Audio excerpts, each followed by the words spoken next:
is CGTN, China Global Television Network.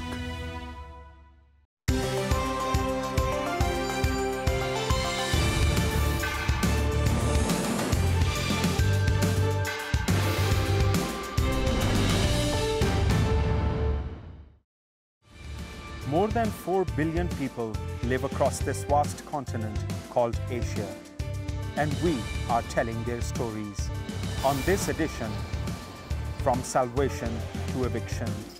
After several decades of finding refuge in Pakistan, Afghans who escaped war are being sent home. And journey to uncertainty, poverty and instability await Afghans coming back to their homeland. We check on some of the refugees. I'm Danial Khan, and this is Assignment Asia.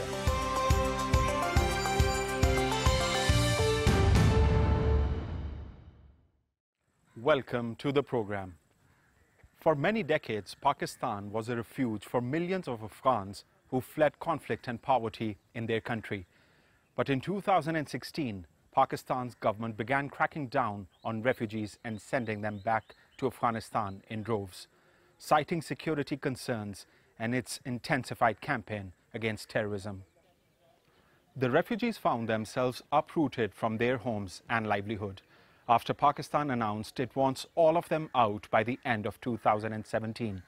I visited a refugee camp in Peshawar and followed an Afghan family as they reluctantly left for the border.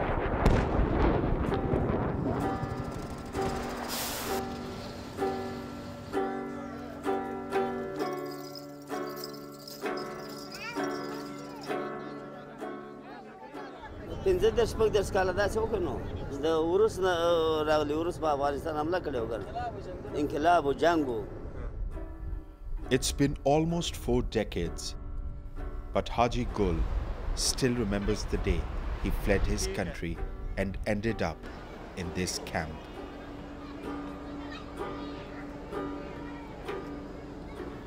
Fleeing the Soviet invasion of Afghanistan in the late 1970s, he crossed Afghanistan's border with Pakistan.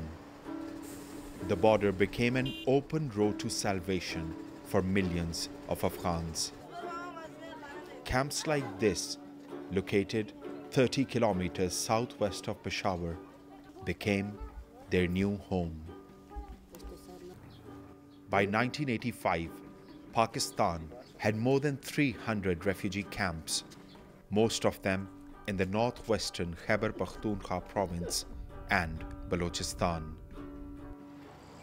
Since 2002, more than 5 million refugees have gone back to Afghanistan, but nearly the same number remains spread throughout the world.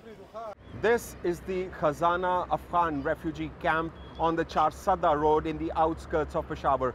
At least 3,000 families of Afghan refugees reside here, out of which only 100 have returned to Afghanistan. Haji Gul raised his family in the mud-baked lanes of this refugee camp. His grandchildren were all born here. Afghans whose only idea of Afghanistan comes from the stories he tells them. But soon they would have to leave. The Pakistani government wants refugees out, seeing the camps as a threat to national security. There are also growing concerns over the number of unregistered refugees, which are said to be almost 2 million. Security का मसला तभी पैदा होता है कि एक मुल्क में अगर लाखों लोग बगैर शनाख्त के हो तो फिर तो इनसिक्योर मुल्क है. ओपनली मैं कहता हूँ इस वक्त मेरा मुल्क इनसिक्योर है. खाली खैबर पख्तूनख्वा नहीं, सारा पाकिस्तान इनसिक्योर है कि लाखों लोग हमारे मुल्क में बगैर शनाख्त के रह रहे हैं. Younger generation of Afghans who grew up in Pakistan's refugee camps, like Haji Gul's grandson, are not optimistic about going back to their motherland. When they are talking about Afghanistan, that we will be good to Afghanistan, I'm feeling sort of frustration because there is my friends, there are my teachers, I burn there. How I can forget this country, and this is our country, and I would like to still my life there. Pakistan's government wants all refugees out by the end of 2017.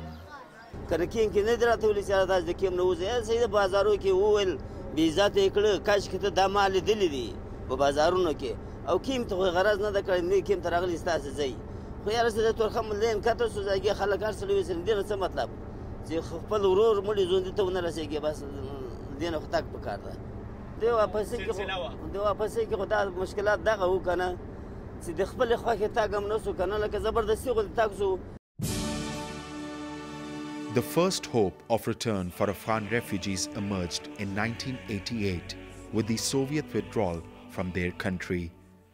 But the conflict went on, this time between Soviet-backed rebels and Afghanistan's Mujahideen. Conflict that gave birth to the Taliban and plunged Afghanistan further in misery. When the US launched the war in Afghanistan after the 9/11 attacks, more Afghans fled their country in droves. The uncertainty back home has made refugees like Haji Gul feel fortunate to be in Pakistan and hesitant to leave.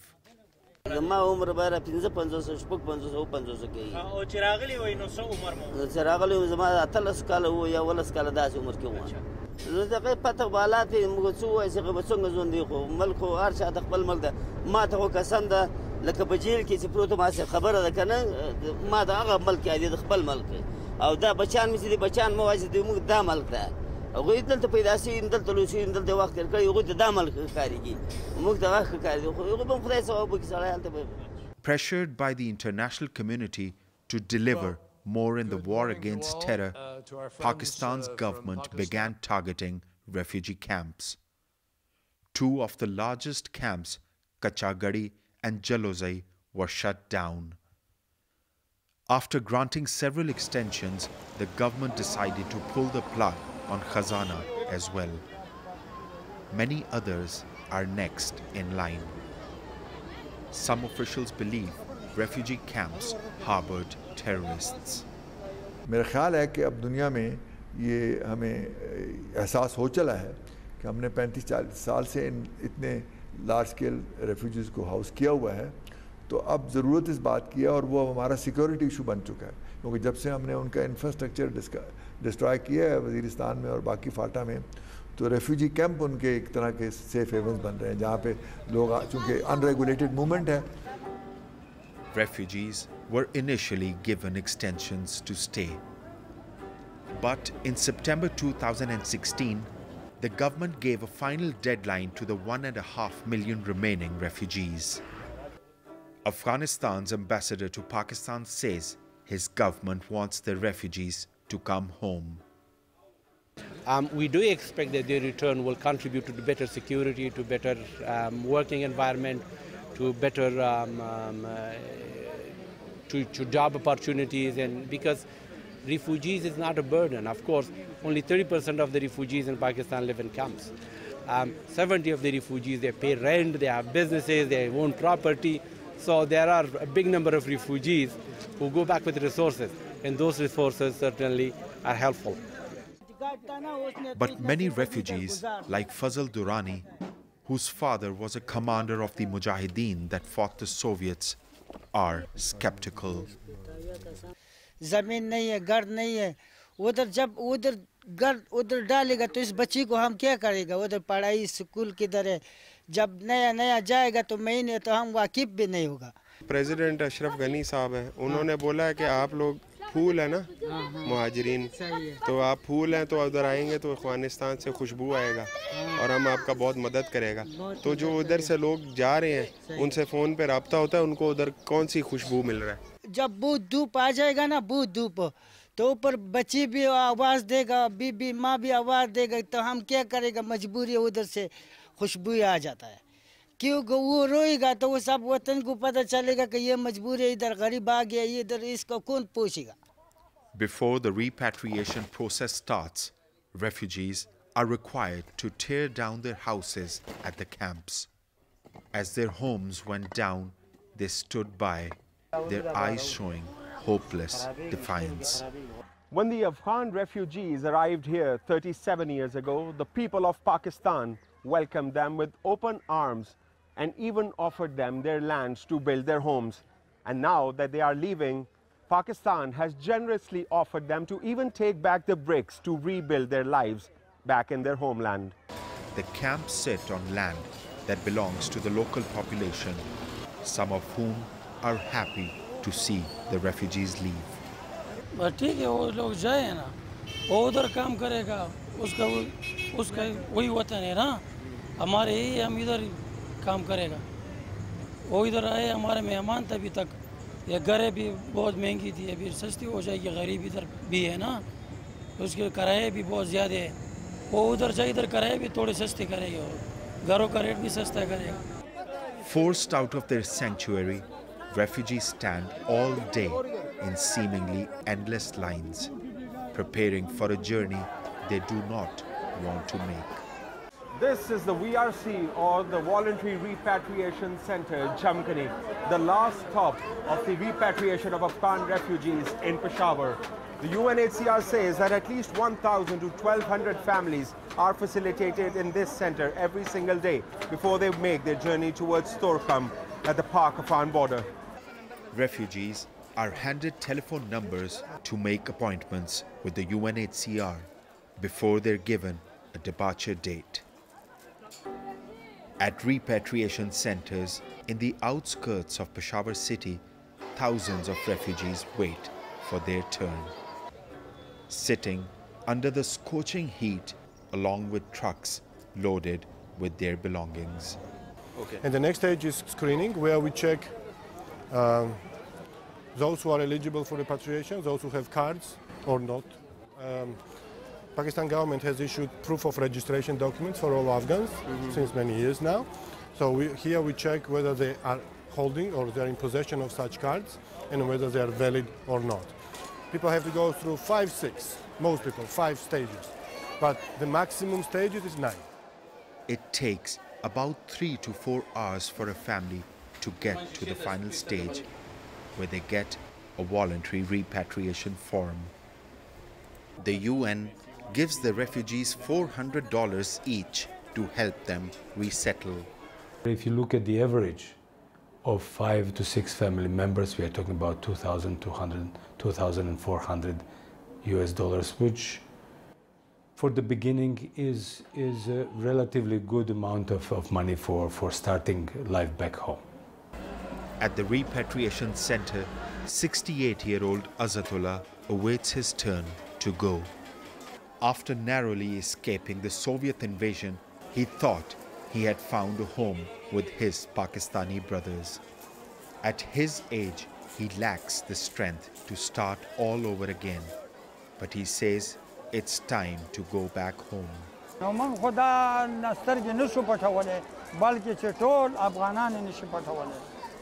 Pakistan ज़मीन sir हर किस्म ने की करे दुनिया वालों ते दमंग हर किस्म तकाली पुरानी करी आओ आवाज़ दाना इस्लामी ममलकतों am इमदाद करे. Some experts believe sending refugees back to Afghanistan would worsen social and economic problems there. In Pakistan, these refugees have a sort of a support system that they have developed over the years. In their extended phase, the refugees have been staying in Pakistan for the past now 37 years now. So they have established their life here, and obviously there are going to be a number of challenges in moving back to a country which has been war-torn, which has a number of security-related issues. The time has come for Haji Gul and his family to leave. I'm on board Haji Gul's truck, in which he's carrying his lifelong belongings back to his homeland, to Afghanistan, along with his children and grandchildren. And at the moment, we are crossing the Khyber Pass, which is one of the oldest routes that links South Asia with Central Asia. At peak times, at least 400 to 500 trucks cross the border every single day, each carrying 4 families on average. The road snakes through Khyber, a mountain pass connecting Afghanistan and Pakistan. Haji Gul looks nervously at the road as his destination nears. نو بس دا خورست حالات پته لګي موږ ته بس پته لګي او د وطن آبادیدل خو هر وخت به کار ده ټول عمر په کار ده چې اوسای خپل ملک لاس وي خپل ملک آباد کی او خپل مر پر مختاګ وکي دا خو ډیره ښه خبره ده خورست معلومات به حالات چې دنیا څه پروګرام ده. At the border gate, Haji Gul bid the country that has been his home for almost 4 decades farewell. He will make another 200-kilometer trip to Kabul and may never return to Pakistan ever again. As poverty and misery continue to besiege his homeland, Haji Gul knows it's a journey to the unknown.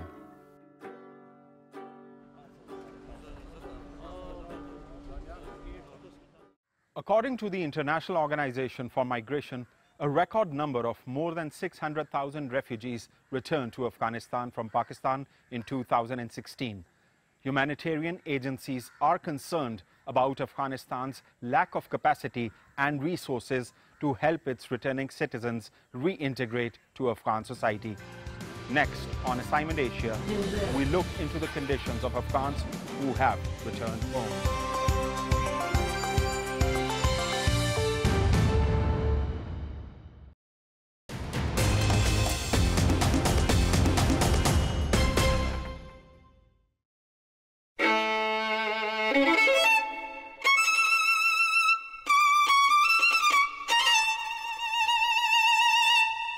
Culture Express. See the world in color.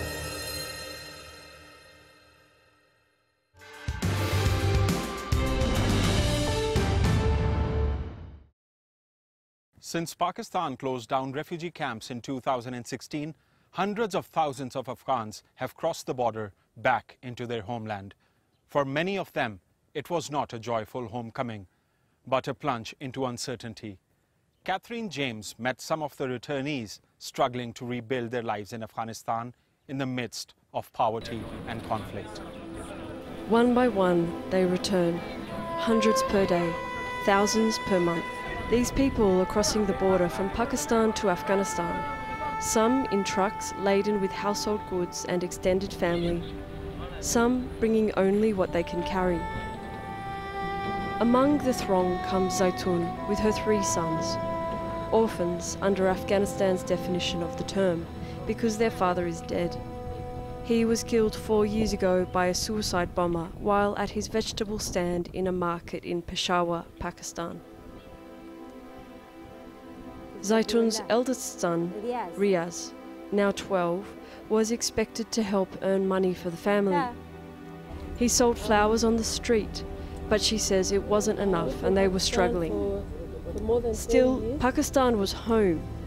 Zaitun and her sons were born there and had never lived in Afghanistan. But just like the 600,000 others who left Pakistan for Afghanistan in 2016, life had simply become untenable.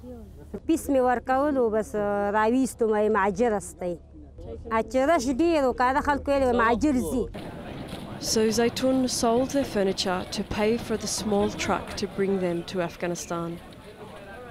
Humanitarian groups say the number of returnees in 2017 are on track to reach the same levels of 2016, if not more. Here at the Torkham border, the number of returnees coming from Pakistan has reached such an amount that the humanitarian agencies have built a new road and a transit centre with proper infrastructure to deal with the number of people coming through every day. The IOM, the United Nations agency dealing with undocumented returnees like Zaitun, has set up the first checkpoint some 50 metres from the Torkham border crossing. Zaitun registers her family's arrival at the reception centre with a series of paperwork and medical checks. Meanwhile, her son's first lessons in their new reality begin while they wait for her. It's all about the risks of landmines and unexploded bombs. From there they drive about 5 kilometres down the road to the IOM Transit Centre. Here, more paperwork awaits. But there's also some food, a small cash grant for transport, the lessons on landmines again, and at least a month's worth of basic food supplies. The supplies won't last long, but they have nothing, so they take it all. We say returnees because Afghanistan is their native country, but for many people they're returning to a country that they barely know. A lot of people left 20, 30 years ago during the Soviet-Afghan war. Their children, their grandchildren were born in Pakistan. And in some cases I've met families whose children don't speak Pashto, the language in this region. They're speaking Urdu. So it's a very steep challenge to reintegrate and come back to communities where they may or may not have family connections. And certainly in most cases they don't have land, they don't have jobs lined up ready for them. For Gulzaman's family, who moved to Afghanistan in early 2017, the IOM supplies and the support are long gone. None of Gulzaman's 12 children or their families have ever lived in Afghanistan. Luckily, they have some relatives with a home in a district called Besud, near Jalalabad city. However, space is tight.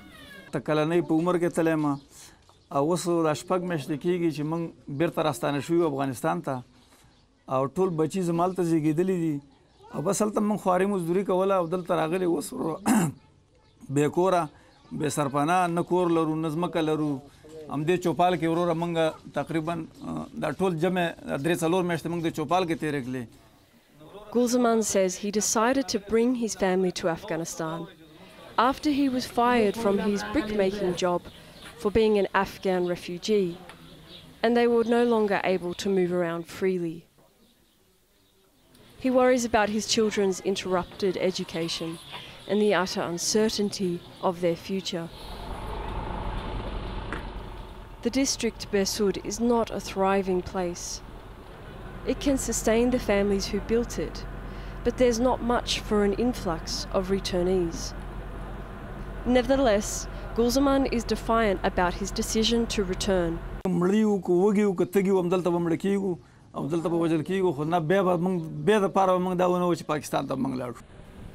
This tone is not unusual. Nezamuddin, a beekeeper in Pakistan for 35 years, speaks with a similar conviction that returning was the best for his family, despite the fears for the future. He has settled his family of 9 children and their children far on the outskirts of Jalalabad in Sorkhud district.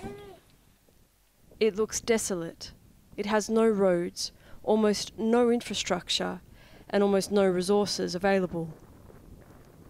However, the space has allowed Nezamuddin to snap up some land, and a community of returnees appears to be growing. Nezamuddin and his family were lucky enough in some respects to be considered documented refugees, which meant that they received a cash grant when they arrived from the UNHCR, which has allowed them to build some kind of settlement, these walls that we see here. However, that is only a one-off payment, and the future of their lives here in Afghanistan depends largely on resources, jobs, and of course schooling, which for Nezamuddin and his children, the main concern here is what is the future for his children. Nezamuddin says despite the lack of access to education and to resources here, he is just relieved to now have left Pakistan. بده وضع کوله ښه سلوک یې نه کوو هر وخت کې خلک به یې نیول او تاڼو ته کول به مطلب د تنګولي و بیا یې تاڼه کې د پیسې واغستلی و بیا به یې 2-3 ورځو له راپرېښود بیا بله ورځ بیا بهرحال بیا به یې نیول دا واړه ماشومان دا به یې نیول په ګاړو کې اچل به هلته به وړل تاڼه کې بیا به ایسته مونږ بس خلک تنګ شو نو په دې مجبورۍ په خاطر باندې ایسته مونږ لوره کې که خپل وطن هم دی که ښه یې او که بد یې ځئ چې ځو. It's not good. Afghanistan is facing its toughest year of conflict in 16 years. The number of civilian casualties is expected to break another record this year, with more city centres experiencing massive attacks, underlining just how deadly and widespread the violence is getting. The security forces are struggling to maintain both territory and morale. It's a situation that has immigration researchers like Lisa Schuster in disbelief that Afghanistan is being forced to repatriate such a high number of people at this time. When we're talking about survival for most of these people, we're actually talking about most of these people not knowing where tomorrow night's dinner is going to come from. So it's extremely precarious. In terms of large numbers, let me give you a little context. 2015, close to 1 million people arrived in Europe, a continent with 500 million people, some of the richest countries in the world. Afghanistan has a population of 30 million. It's one of the poorest countries in the world, and it's received the same number. In fact, it's received the same number in terms of returnees from Pakistan and Iran at the same time as it has close to 2 million people internally displaced. Afghanistan depends heavily on foreign aid to sustain its economy, and the increasing number of returnees is putting a heavy strain on resources. تقاضای ما از جامعه جهانی همی بوده که حمایت کنن بخش مهاجرین و بخش عودت کننده ها را. خب تنها بحث مهاجرین نیست، بحث های حکومت افغانستان نیاز داره برای کمک های جامعه جهانی در عرصه های مختلف. ببینید تقریبا 1 میلیون عودت کننده را ما سال 2016 داشتیم. هرگاه برای هر کدام از اینها، برای هر فرد از این، ما اگر $100 نیاز داشته باشیم 100 میلیون دلار میشه که طبیعی است که حکومت افغانستان از بودجه ملی برش سخت خواهد بود تا بپردازه. The humanitarian agencies working at the coalface of migration from Pakistan have been amazed at the number of people returning. The UN has warned that when combined with the more than 1.5 million people who are already internally displaced, Afghanistan risks a humanitarian crisis. And when you look at the fact that 2016 was also a record year for internal displacement, you have really substantial challenge in integrating all of these people who have been moved mostly to the urban centers and you know, are putting a pretty considerable strain on the resources that are already limited. There's a number of different things that can happen. One is people will come and they simply won't be able to settle or survive, so they will leave again. There's also the risk that there will be increased conflict as more and more people are competing for fewer and fewer resources. I'm not a security expert, but I don't think it takes an expert to realize that the insurgents, including the Taliban, will be more than ready to profit from this, because if you have young men with no other source of income, whether they like it or not, the insurgency becomes not an attractive but an inevitable source of income. I think that's a real problem. More worrying is you will have a generation of children who will be growing up without an adequate education. We will see a return to the really high levels of maternal mortality and infant mortality that existed in Afghanistan not too long ago. So the strain on this fragile country is enormous. For people like Zaitun, these big picture possibilities are not her concern. She focuses on what she can do for her sons within her means. At least one positive amid her tears: they are going to stay with relatives instead of a refugee camp. And another positive: they still have a sense of humour.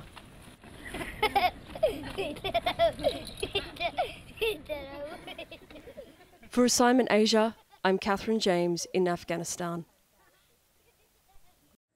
The UN Refugee Agency has called on Afghanistan's government and the international community to step up efforts to ensure decent living conditions for returning Afghans.